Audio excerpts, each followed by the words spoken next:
Sa pahag ng Panginoon, buong bayan ngayon'y nagtitipon upang pagsaluhan ng kaligtasan, handog ng Diyos sa tanan. Sa panahong tigang ang lupa, sa panahong ang ani sagana, sa panahon ng digmaan at kaguluhan, sa panahon ng kapayapaan, sa hapag ng Panginoon,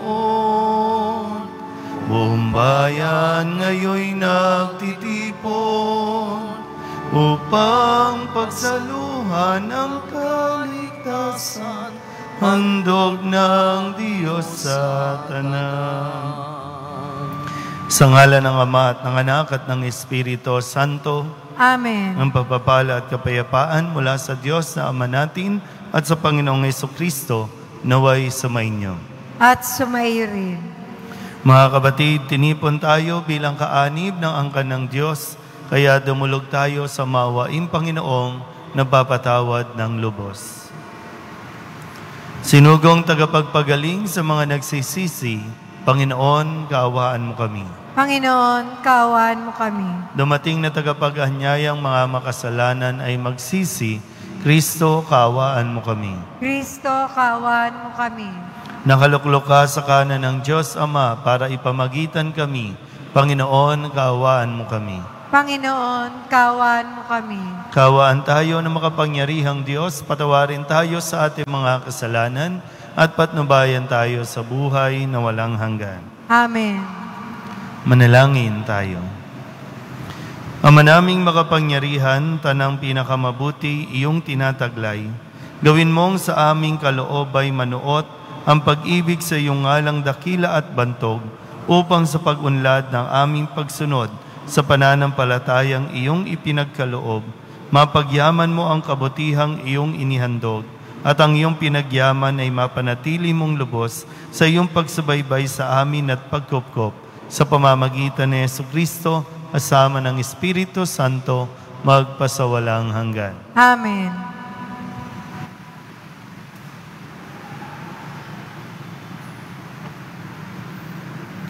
Pagbasa mula sa unang sulat ni Apostol San Pablo sa mga taga-Tesalonika. Mga kapatid, ibig naming malaman ninyo ang katotohanan tungkol sa mga namatay na, nang hindi kayo magdalamhati tulad ng mga taong walang pag-asa. Naniniwala tayong si Jesus ay namatay at muling nabuhay. Kaya naman, naniniwala tayong bubuhayin din ng Diyos ang lahat ng namatay na nananalig kay Jesus upang isama sa Kanya.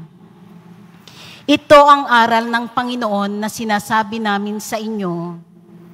Pagparito ng Panginoon, tayong mga buhay ay hindi mauuna sa mga namatay na.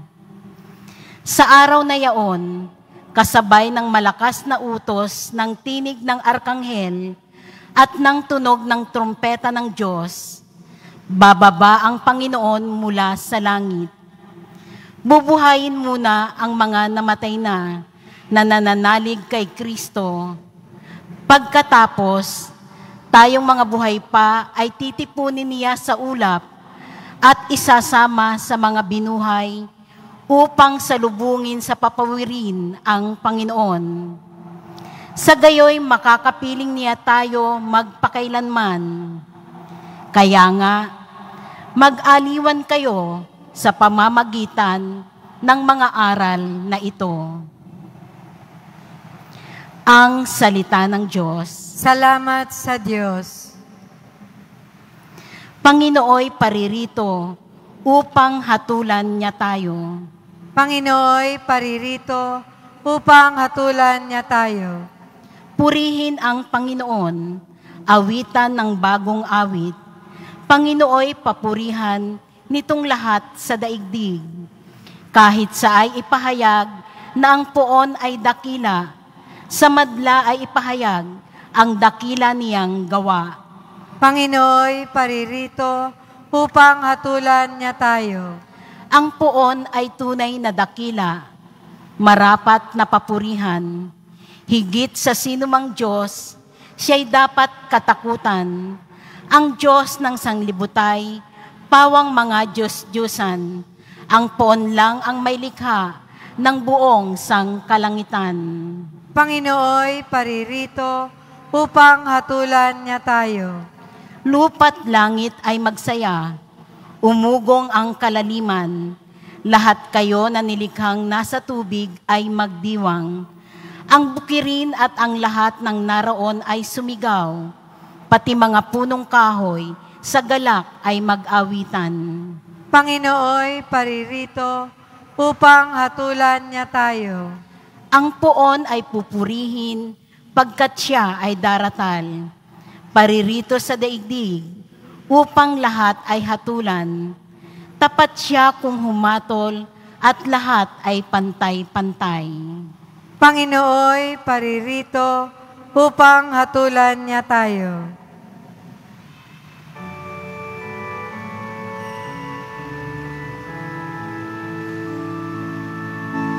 Alleluia, alleluia,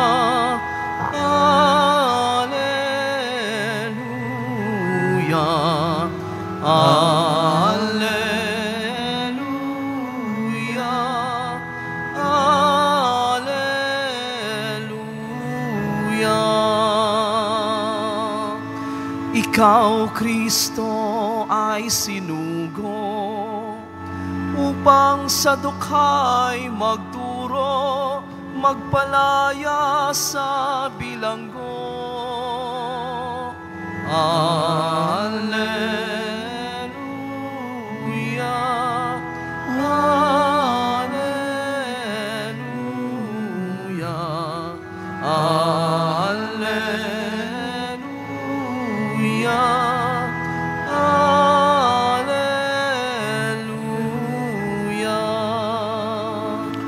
Sumainyo ang Panginoon. At sumaiyo rin. Ang mabuting balita ng Panginoon ayon kay San Lucas. Papuri sa iyo, Panginoon. Noong panahong iyon, umuwi si Jesus sa Nazaret na kanyang nilakhan. Gaya ng kanyang kinagawian, pumasok siya sa sinagoga ng araw ng pamamahinga. Tumindig siya upang bumasa at ibinigay sa kanya ang aklat ni Propeta Isaías. Binuksan niya ang aklat sa dakong kinasusulatan ng ganito: Sumasa akin ang Espiritu ng Panginoon, sapagkat tinirang niya ako upang ipangaral sa mga dukha ang mabuting balita. Sinugo niya ako upang ipahayag sa mga bihag na sila'y lalaya, at sa mga bulag na sila'y makakakita, upang bigyang kaluwagan ang mga sinisiil at ipahayag ang pagliligtas na gagawin ng Panginoon. Nilulun niya ang kasulatan at matapos isauli sa tagapaglingkod, siya'y naupo. Nakatitig sa kanya ang lahat ng nasa sinagoga at sinabi niya sa kanila, Natupad ngayon ang bahaging ito ng kasulatan, samantalang nakikinig kayo. Pinuri siya ng lahat at namangha sa kanyang napakahusay na pananalita. Hindi ba ito ang anak ni Jose? Tanong nila. Kaya't sinabi ni Jesus, Walang pagsalang babanggitin ninyo sa akin ang kawikaang ito. Doktor, gamutin mo ang iyong sarili. Sasabihin din ninyo sa akin, Gawin mo naman sa iyong sariling bayan ang mga nabalitaan naming ginawa mo sa Capernaum. At nagpatuloy ng pagsasalita si Jesus. Tandaan ninyo, walang propetang kinikilala sa kanyang sariling bayan. Ngunit sinasabi ko sa inyo, maraming babaeng balo sa Israel noong kapanahunan ni Elias nang hindi umulan sa loob ng 3 taot kalahati at magkaroon ng matinding tagutom sa buong lupain. Subalit hindi sa kanino man sa kanila pinapunta si Elias, kundi sa isang babaeng balo sa Sarepta, sa lupain ng Sidon. Sa dinami-dami ng mga ketongin sa Israel, noong kapanahunan ni Eliseo, walang pinagaling isa man sa kanila. Sinaaman pang taga-Syria ang pinagaling. Galit na galit ang lahat ng nasa sinagoga nang marinig ito. Nagtindigan sila at pinagtabuyan siyang palabas sa taluktok ng burol na kinatatayuan ng bayan upang ibulid sa bangin. Ngunit dumaan siya sa kalagitnaan nila at umalis. Ang mabuting balita ng Panginoon. Pinupuri ka namin, Panginoong Jesucristo. Isang magandang umaga po sa inyong lahat. Sabihin niyo nga po ang salitang rejection. Alin lang sa dalawa? Tayo ba'y nakakaranas ng rejection? Parang discrimination na rin, no? O tayo yung nang di-discriminate o nang-re-reject sa isang tao? Alin sa dalawa? Tingnan natin yung isa. Bakit nga ba minsan, no, hindi natin maamin, hindi natin masabi, bakit ayaw mo sa isang tao? Minsan wala naman siyang ginagawa sa'yo, pero hindi mo rin maipaliwanag, hindi mo rin maalam kung saan ang galing, basta't ayaw mo sa kanya, hindi mo siya matanggap. Lalo pa kapag, halimbawa, no, sa konteksto, maging sa pamilya, sa magkakamag-anak, sa magkakatrabaho, kapag may umaasenso, naunahan ka, nagre-react ka na. No? Nagre-react na tayo. Kapag may umaasenso, kapag may sumisikat, tapos napangunahan ka ng insecurities, napangunahan ka ng selos o inggit, hindi ka na natutuwa sa kahit ano ang nararating ng iyong kapwa o ng iyong kaibigan o ng iyong katrabaho. Pag may napropromote, laging sa loob mo, hindi mo man napapakita, pero bakit siya? Bakit hindi ako? Kaya minsan, kahit wala namang ginagawang mali, o kaya naman, kahit maganda naman ang suggestion, kahit maganda ang sinasabi, nahihirapan kang tanggapin. Kasi hindi natin matanggap-tanggap na mayroong mas nauna sa atin, mayroong mas sikat o mas nakikilala kaysa sa atin. Minsan, di ba, no? Kahit mismo sa kapwa mo, kapatid mo mismo, di ba? Minsan di mo makuhang maging masaya sa achievement niya. Ang nakikita mo nga lang, ang yabang-yabang naman yan. No? Pero hindi mo nakikita yung sarili mo, ikaw din, ang taas ng tingin mo sa sarili mo. At hindi mo matanggap na naunahan ka. Hindi mo matanggap na mas successful na siya kesa sa iyo. Sa isang banda, kung sakasakali na tayo naman yung nakakaranas ng mga pangre-reject, ayaw nila sa atin. Sabi ko nga, wala ka namang ginagawa, sadyang mainit ang dugo sa iyo. Ayaw nila. Kung nalaman mo na yung dahilan, no, minsan sisiraan ka pa, no, ka-character assassination ka pa na tinatawag, babanggitin pa yung mga negative sa iyo, given na may ganon. Kung katulad ni Kristo, huwag mong pag-aksayahan ng panahon. Huwag mong pag-aksayahan ng panahon. Huwag mo na lang pansinin. Kasi nga, kung aalamin mo, bakit? Wala namang ginagawang masama. Tuloy mo lang.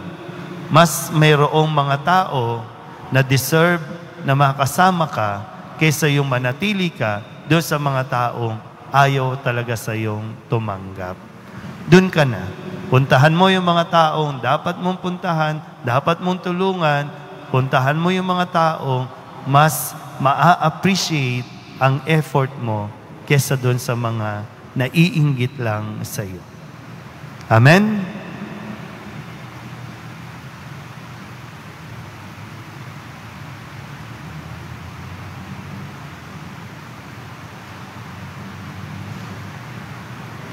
Minamahal ko mga kapatid, manalangin tayo sa ating Panginoong Jesucristo na naparito para magligtas sa mga dukha. Ang ating itutugon, Poong Jesus, dinggin mo ang aming panalangin. Poong Jesus, dinggin mo ang aming panalangin. Para sa mga paring nakadestino sa mga parokya ng mga dukha at mga makasalanan, manalangin tayo. Poong Jesus, dinggin mo ang aming panalangin. Para sa mga may ketong at tuberculosis na walang pampagamot at para sa mga bilanggong naghihintay ng katarungan, manalangin tayo. Poong Jesus, dinggin mo ang aming panalangin. Para sa mga batang nasa sinapupunan na balak ipalaglag at para sa mga punong itinanim para sa maraming tao, manalangin tayo. Poong Jesus, dinggin mo ang aming panalangin. Para sa mga Pilipinong kilalang makabayan at mga tagapagtanggol ng mga maralita, manalangin tayo. Poong Jesus, dinggin mo ang aming panalangin.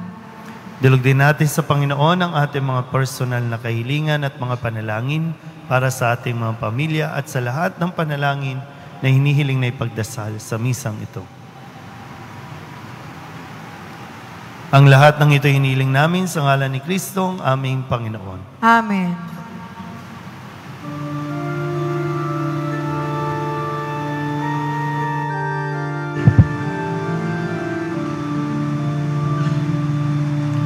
Kunin mo, O Diyos, at tanggapin mo ang alak at tinapay na handog ng pag-ibig sa kisag naming bayan mo. Ang handog na ito ay babaguhin mo, magiging katawan at dugo mo. Manalangin kayo mga kapatid upang paghahain natin ng kalugdan ng Diyos Amang makapangyarihan. Tanggapin nawa ng Panginoon itong paghahain sa iyong mga kamay, sa kapurihan niya at karangalan, sa ating kapakinabangan, at sa buong sambayanan niyang banal. Ama naming lumikha, ang banal na paghahain ay lagi nawang magdulot ng iyong pagbabasbas na sa aming tumutubos upang ang ginaganap mo sa aming pagdiriwang ay maging lubos na pagkakaloob ng iyong pagmamahal sa pamamagitan ni Jesucristo kasama ng Espiritu Santo magpasawalang hanggan. Amen. Sumainyo ang Panginoon. At sumairin. Itaas sa Diyos ang inyong puso at diwa. Itinaas na namin sa Panginoon. Pasalamatan natin ang Panginoong ating Diyos. Marapat na siya ay pasalamatan. Ama naming makapangyarihan, tunay nga marapat na ikaw ay aming pasalamatan.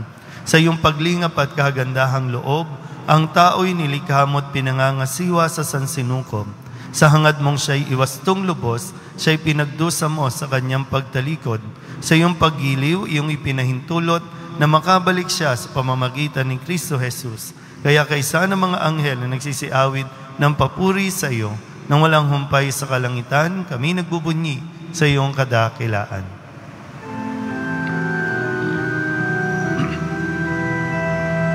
Santo, Santo, Santo, Panginoong Diyos, napupuno ang langit at lupa ng kadakilaan mo. Hosana, Hosana, Hosana sa kaitaasan. Hosana, Hosana, Hosana sa kaitaasan. Pinagpalang na paririto sa ngalan ng Panginoon. Hosana, Hosana, Hosana sa kaitaasan.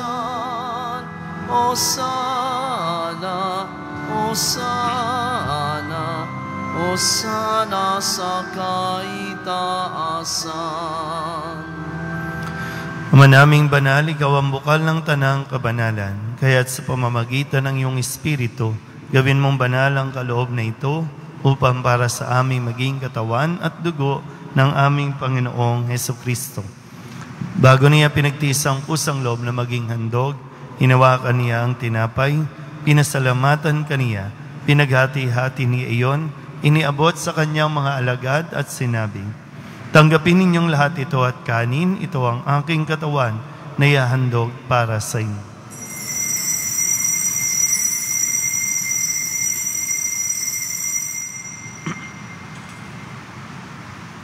Gayun din naman ang matapos ang hapunan, hinawakan niya ang kalis, muli kaniyang pinasalamatan. Iniabot niya ang kalis sa kanyang mga alagad at sinabi, "Tanggapin ninyong lahat ito at inumin. Ito ang kalis ng aking dugo ng bago at walang hanggang tipan. Ang aking dugo na ibubuhos para sa inyo at para sa lahat sa ikapagpapatawad ng mga kasalanan. Gawin ninyo ito sa pag-alaala sa akin."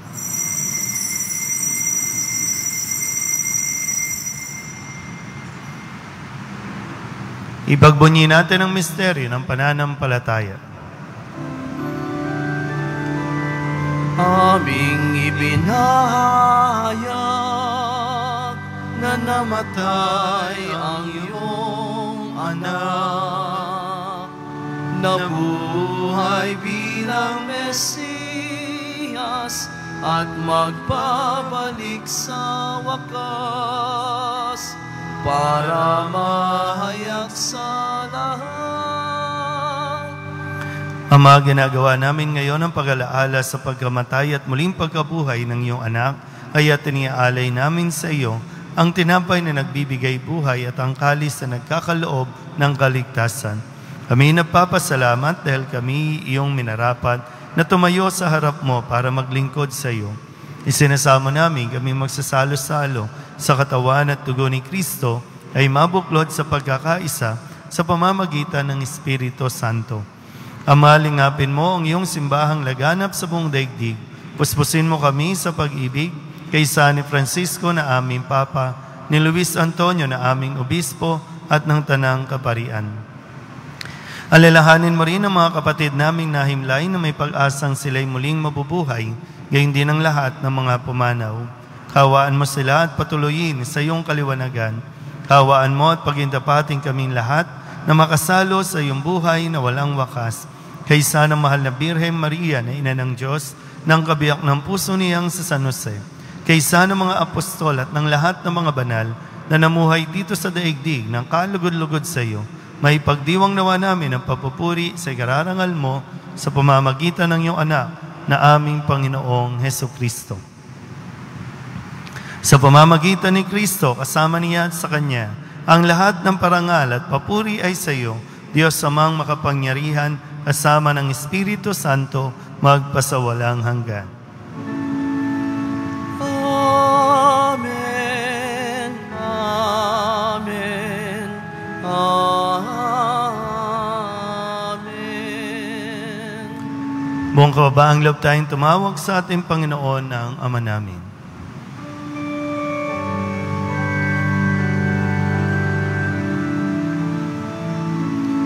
Ama namin, sumasalangit ka, sambahin ang ngalan mo, mapasa amin ang kaharian mo, sundin ang loob mo, dito sa lupa para lang sa langit. Bigyan mo po kami ngayon ng aming kakanin sa araw-araw at patawarin mo kami sa aming mga sala para ng pagpapatawad namin sa nagkakasala sa amin at huwag sa tukso at iadya mo kami sa lahat ng masama. Inihiling namin kami iadya sa lahat na masama, paglooban ng kapayapaan araw-araw, iligtas sa kasalanan at tilayo sa lahat ng kapahamakan, samantalang aming pinananabikan ang dakilang araw ng pagpapahayag ng tagapagligtas naming si Jesucristo. Sapagkat iyo ang kaharian at ang kapangyarihan at ang kapurihan magpakailanman. Amen. Panginoong Jesucristo, sinabi mo sa iyong mga apostol, kapayapaan ang niiwan ko sa inyo, aking kapayapaan ang binibigay ko sa inyo. Tunghayan mo ang aming pananampalataya at huwag ang aming mga pagkakasala. Pagkalooban mo kami ng kapayapaan at pagkakaisa ayon sa iyong kalooban, kasama ng Espiritu Santo, magpasawalang hanggan. Amen. Ang kapayapaan ng Panginoon ay laging sumainyo. At sumayo rin. Magbigayan po tayo ng kapayapaan sa isa't isa.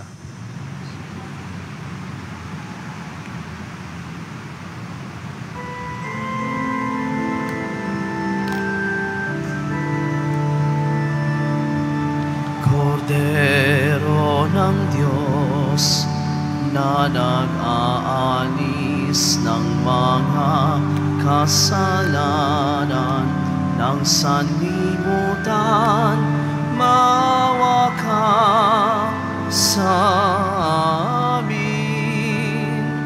Kordero ng Diyos na nag-aalis ng mga kasalanan ng sanlibutan, maawa ka sa amin.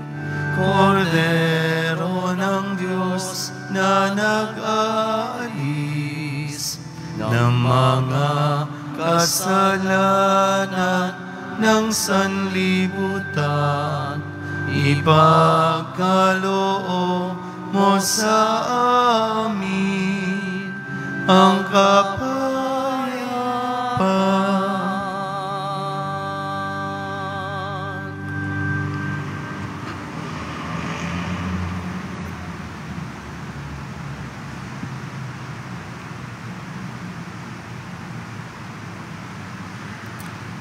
Ito ang kordero ng Diyos. Ito nag-aalis ng kasalanan ng sanlibutan. Mapalad ang mga inaanyayahan sa kanyang piging. Panginoon, hindi ako karapat-dapat na magpatuloy sa iyo, ngunit sa isang salita mo lamang ay gagaling na ako.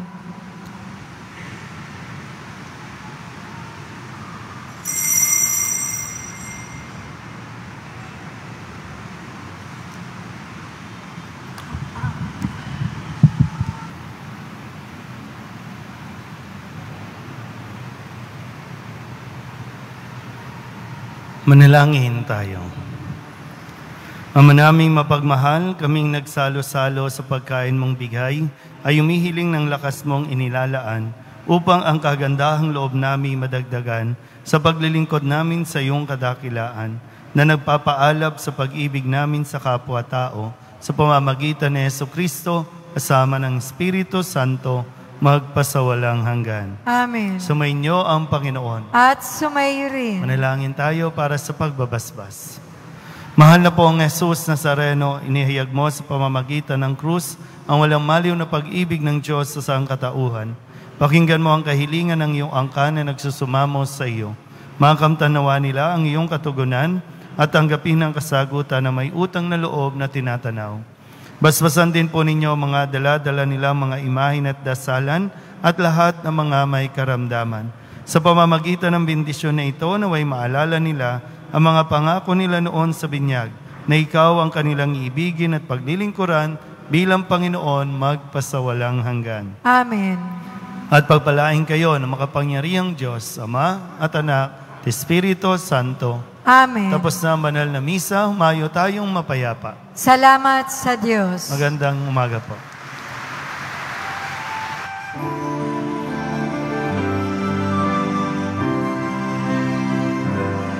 Nuestro Padre Jesús Nazareno, sin sinasamba ka namin, pinipintuho ka namin, aral mo ang aming buhay at kaligtasan. Nuestro Padre Jesus Nazareno, iligtas mo kami sa kasalanan. Ang krus mong kinamatayan ay sagisag ng aming kaligtasan.